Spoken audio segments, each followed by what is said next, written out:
Hello, everybody, and welcome back to this Edge of the Earth campaign playthrough. This is Super Freakin 99, and last episode we finished off Scenario 1, Ice and Death, Part 3. So we're now moving on into this interlude, Restful Night, and we'll be talking about Lillian Monterey's upgrades in just a bit. Let's begin. Safe at last, you and the remaining members of the expedition take stock of your situation. You have lost several members of the team, but your numbers remain strong. Part of you knows that staying any longer would prove foolish or deadly, but a great many questions crowd your thoughts, demanding answers despite your worries. What were those uncanny phantasmal creatures? What happened here after Dyer's expedition left the icy waste behind? You and the others discuss the situation at length and consider various plans. Some believe in the total abandonment of the expedition, but to return empty-handed now would prove disastrous for the university, frustrate the scientific community, and possibly cost the remaining crew their careers. After all, a very few believe Dyer's outlandish claims. Who would believe this? In the end, you decide to press onward. Another flight is out of the question, of course. That thing in the sky must still be out there. It was a miracle you survived one airplane crash, let alone two. No, there's only one way to reach the site described in Dyer's report now. You must travel on foot. The decision made, you retire to get what meager rest you can before the grueling trek ahead. You only have enough time to check on a few team members, regardless of whether they are alive or crossed out. One at a time, choose and read 3 of the sections below. 4 instead if the team fled to the mountains. If the game effect of the chosen section cannot be performed, it does not count toward this total, and you may choose a new section instead. Once you have read the appropriate number of sections, proceed to Restful Night 2.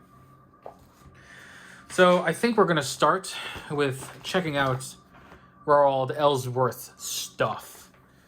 Because he seemed like he kind of knew what he was doing. All right, let's find him. Roll the. There we go. All right. If Roald Ellsworth is alive, nope. If Roald Ellsworth is crossed out. If you didn't know any better, you'd assumed Ellsworth had been preparing for the apocalypse. Despite his reputation as a light-footed explorer and expert backpacker, a cursory glance at the belongings he left behind provides a wealth of provisions, supplies, and cold-weather gear. As the team mournfully divides his things so as to put them to good use, you spot an extra pair of water-resistant boots he must have brought along as backup.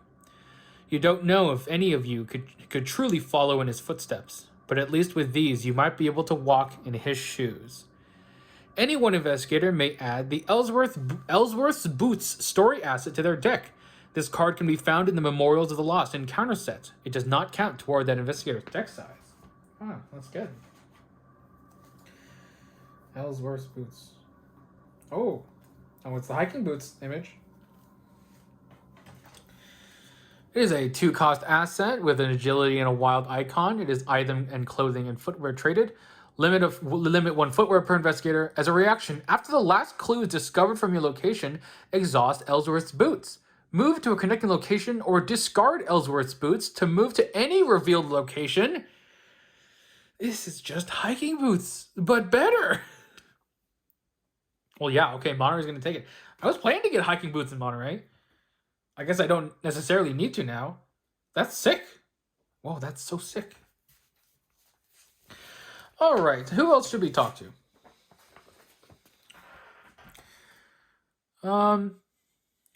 We could talk to Dyer, since he was possessed.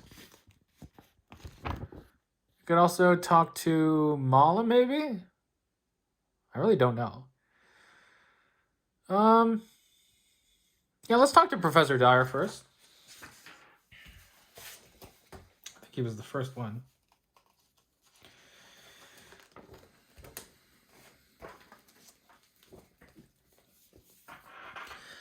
If William Dyer is alive. The professor jumps as you approach, startled by your sudden presence. Oh, my apologies. I thought perhaps you were... He trails off, but he doesn't need to finish his sentence. You know exactly how he feels. I am a man of science, as you know, and as a man of science, I find myself struggling to come to terms with what we have seen thus far. You nod and ask Dyer to explain his current working theory. Well, he begins, these spectral creatures, they seem to possess some kind of ethereal physiology, very unlike the elder things that Lake and his team discovered and dissected the last time I was here. Those creatures might have been of alien origin, but they were like us, in more ways than one. Flesh and organs, you see, but these... He ponders in silence for some time. And yet, I cannot help but wonder what the connection between the two might be. Speaking with Professor Dyer helps you to see reason within this madness. Any one investigator may choose and remove up to 5 Tekalili weaknesses from their deck, shuffling them with the remainder of the Tekalili encounter set. So any one investigator. Alright, so Lily has 4 Tekalili weaknesses in her deck, so she's definitely going to remove all 4 of them. I'll do that in a sec. Alright, and... who else should we talk to?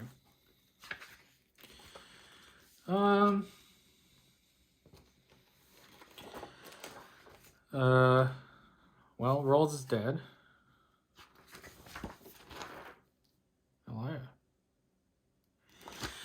Okay, let's think. Let's think. Avery? Maybe? Yeah, let's go for Avery.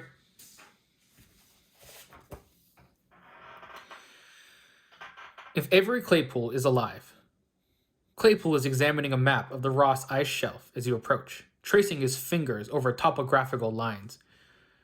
We were supposed to have better weather conditions, he explains as you hunch over next to him. I don't know how or why, but something is messing with the weather patterns here. We're getting hit with storms too sudden even for Antarctica, and the temperature variance is closer to what we would find in winter. You ask Claypool if there's anything that can be done to prevent further hardship. The inclination might be to hunker down, he replies, and surely there are some among us who are too exhausted to go on. There are others who feel the opposite, that we should leave immediately and find safety elsewhere. I believe the best course of action is somewhere in between. He taps the map in front of him again, beckoning you closer. These storms are hitting fast and hard. We have to find our opening and move out the moment this one lets up, he explains. You nod in approval. Claypool's predictions help you stay safe from the inclement weather. Remove a frost token from the chaos path. That's nice. I'll go do that. We only had 1, so now we have 0. That is sick. All right, and then we go to Restful Night 2. Yep. Silence falls over the camp as one by one the team falls into deep slumber. You try your damnedest to get some rest yourself, but every time you close your eyes, the image of those phantasmal creatures comes seeping behind your eyelids, and you shoot awake. You wonder morbidly if death is the only way you will ever rest on this journey.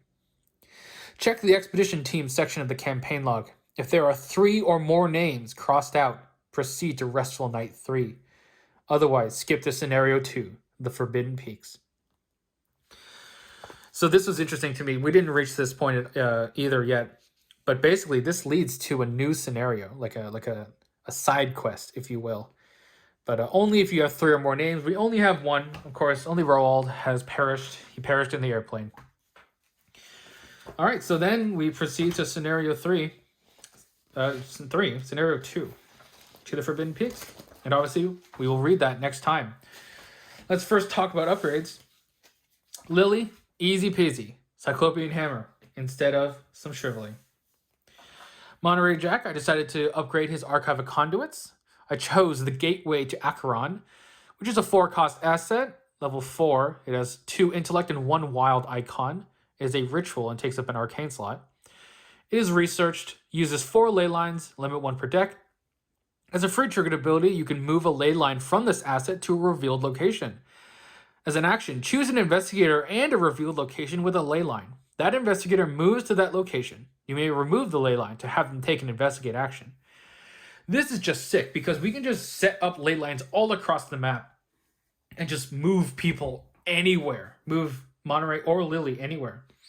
And the best thing about it is that if we do it while we're not at the locus, it doesn't even cause attacks of opportunity. So we can just move everywhere. It's so good. Obviously, that is replacing the level 0 Archive of Conduits. Finally, I'm getting 2 level 1 magnifying glasses, and I'm replacing the 2 lockpicks with them. Obviously, lockpicks is good, but I determined, or at least my thoughts are that they're a little expensive, of course, and they only work once per turn. I think I'd rather have a 0 cost fast asset that gives me +1 intellect the entire time. And of course, it has the option to pick it back up if I need to play, for example, the Bullwhip or the Prophesiah, or both. All right, so that is the interlude, as well as Lily and Monterey's upgrades. Next episode should be Scenario 2 to the Forbidden Peaks. I hope you enjoyed this little bit of a short episode. Please like, comment, and subscribe. And as always, thanks for watching. This has been SuperFang99 signing off.